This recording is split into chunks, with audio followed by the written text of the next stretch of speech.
Fred here has a little bit of hypermobility. Some people's joints extend beyond what we would call the normal neutral and hyperextend. That might mean the tissues of their ligaments and tendons are a little bit stretchier than normal. And while this isn't a problem directly, if we hyperextend too often, we're going beyond what our joint normally wants, and that can build up microscopic damage, which can lead to chronic pain. Unfortunately, this means that most people are hesitant to do a lot of exercises because they know that they're going to hyperextend and hurt themselves. And then they get weaker, which means that their stretchy joints have even less protection and they're more likely to get hurt again. So what Fred is wanting to learn is how he can strengthen his muscles without injuring the joints because they're a little bit too loose. Seems like a tough problem, but there's a lot of great ways that we can work with this. The general principle with hypermobility is we want to put tension on the muscles without hyperextending them. And I like rubber bands for this because they're not heavy and you can put as much tension into it as you feel comfortable. So for example, when I want to work my pulling muscles like my bicep, my grip, and my latissimus dorsi, what I can do is get close to the band, hold it comfortably in close to my body, and then as I step away, the tension increases until it gets to the point where I can't hold it close to my body anymore. And once you find that point, you can just slowly let it extend. But as it extends, the rubber band releases tension and it never gets to the point where my joints hyperextend. So that way I can build up tension in a safe way while letting the muscles get some stimulation without worrying about hyperextension.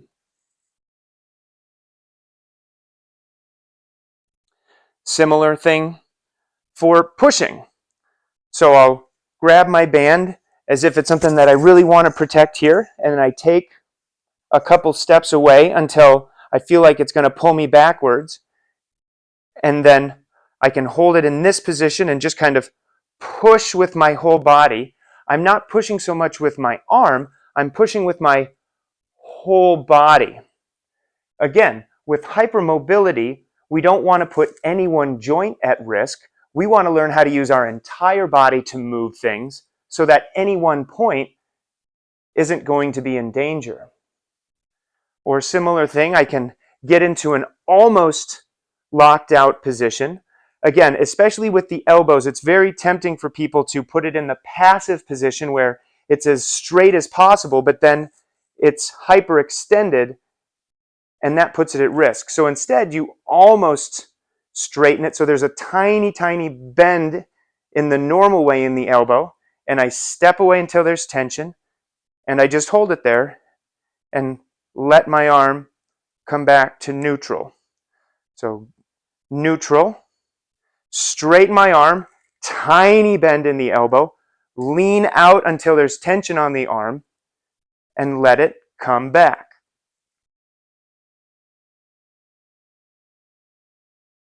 You can do this for pretty much every joint in the body. So for example, if I'm worried about shoulder hypermobility, I've got my rubber band. I reach up overhead, not locking out my elbow, not locking out my shoulder, but almost, and then I lean forward until I feel as much tension as I feel comfortable holding. 5, 4, 3, 2, 1, and relax. You can also try pretending to do push-ups or presses. So I have a little bit of tension in my armpit and elbow, nothing's locked out. It's not so intense that I'm compromising everything. Everything is nice and strong. And then I just bring my hand up and down. Never locking out, almost locking out. So this way, I'm putting tension on the stabilization muscles, which are very critical in hypermobility problems. So when we think about the challenges that face somebody with hypermobility, instead of doing normal strength training or weightlifting where you focus on one joint or one muscle at a problem, somebody with hypermobility needs to learn how to coordinate from their toes to their hands using their whole body, keeping core tension without locking out, for example, their elbows or their knees, where they're going to be in the easy to damage position when they're super straight and passive. What I like is you could use like a broom and some old bike tires or rubber bands to do a whole body pressing exercise. So we load the broom or bar up, a few inches in front of our chest. We're going to get our shoulders down and back, and our elbows are kind of straight with the ground, kind of tucked in at our rib cage. And I'm going to lean into it and walk out until I can lean into it with most of my body weight, and I'm up on my toes and I'm driving with my hips and my legs, keeping my posture straight. I'm not letting my back do all this weird stuff. I'm really trying to keep a straight spine and locked shoulders and drive with my hips. And so what we're doing here is we're getting some foot and leg and core strengthening nice and easy, where we're not locking out the joints where they're at risk for getting hyperextended and injured.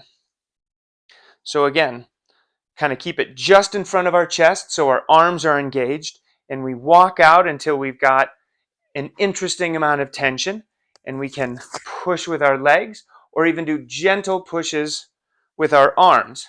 Again, avoiding hyperextension. Just kind of touch the end range, always active. And look at my legs. I'm active with my toes. I'm driving in while I'm driving with my arms. Similar thing. How do we work our back muscles? We pull the bar in, or the broom in, till it's right in front of our sternum. Our shoulders are down and back, and our elbows are tucked in kind of near our sides, and our forearms are parallel with the ground. And I'm going to take steps back until I'm leaning back against it. I'm not, again, locked out at the knees. I've got an athletic stance, and I'm just kind of pulling back with these micro movements. That way I'm building whole body tension and control and posture. So to do this, I have to have a lot of engagement in my glute muscles and in my back muscles so that I'm not rounded. So nice and tall, shoulders down and back, elbows tucked in at sides, and just these micro repetitions. This doesn't just apply to people with hypermobility, but most of us walk around too passive, where we'll stand with our knees locked out and we're kind of just slouching down. But I want us to think about being able to jump from any position, maintaining a slightly athletic stance where I've got a little bit of bend in my knees and my ankles and my hips, as if I'm ready to defend somebody in basketball or soccer or something. And then if I grip the ground with my toes and stand up, not locking out my knees, but ever so slightly have a bend in my knee. And if we can maintain this posture while we're walking around, we'll avoid all those micro hyperextensions that contribute to damage over time. So as you're walking around your day, can you think about maintaining an athletic stance? I'm exaggerating here, but you get the idea. So that we're not passive on any of our joints, we're active. Interesting setup, Fred. You say you can use a little rubber ball to help with neck pain and posture through the whole body.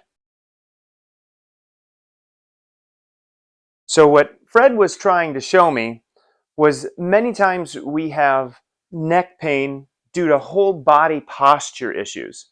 I've talked about this before, but many of us who sit at a desk too long, or for a number of reasons, we hunch our shoulders, bring them forward towards our ears, and we round our upper back. And these muscles here get long and weak, and these muscles here get tight and weak. And that creates a lot of neck pain because our ears are way in front of our shoulders, making these guys work too hard. So how can we strengthen these guys while teaching the whole body how to work together for good posture?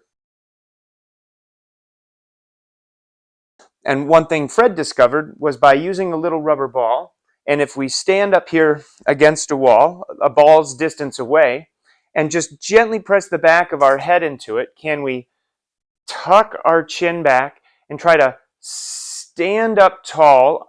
You know, if you look at my feet here, I'm just barely getting up onto my toes, and my heels are like a paper's height off of the floor. And so I'm pressing my whole body back into the wall with tight glute muscles, tight butt muscles, and tight belly muscles. Comfortably tight, not grit your teeth or scrunch your face tight. And so I can just kind of stand here, pulling my shoulders down and pulling my shoulders back, almost like I'm trying to touch my elbows to the wall here. And I'll just sit here for 20, 30 seconds. Once I'm comfortable with that and been doing this for a little while, I can start to do things like turn my head, keeping a constant pressure in the back of my head against the ball, and just rolling back and forth to get some of those muscles on the side of our neck warmed up and turned on. I can even do things like gently squat down a couple inches and then try to stand up as if I'm jumping. Gently squat down and gently jump. What I'm doing here is activating my entire posterior chain of my calves, hamstrings, glutes, lower back, and the muscles between the shoulder blades, as well as the back of the neck, so that we can teach our whole body good posture. That way, when I'm walking around in daily life, my body will know to ka-chunk versus collapse. So we're just training those muscles and those nerves to want to instinctively pull back into good posture.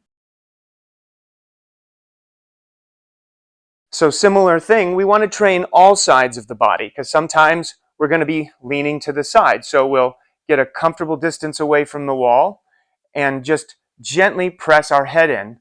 Again, nothing here should hurt or be painful or too intense. This is just about activating the muscles on the wall side.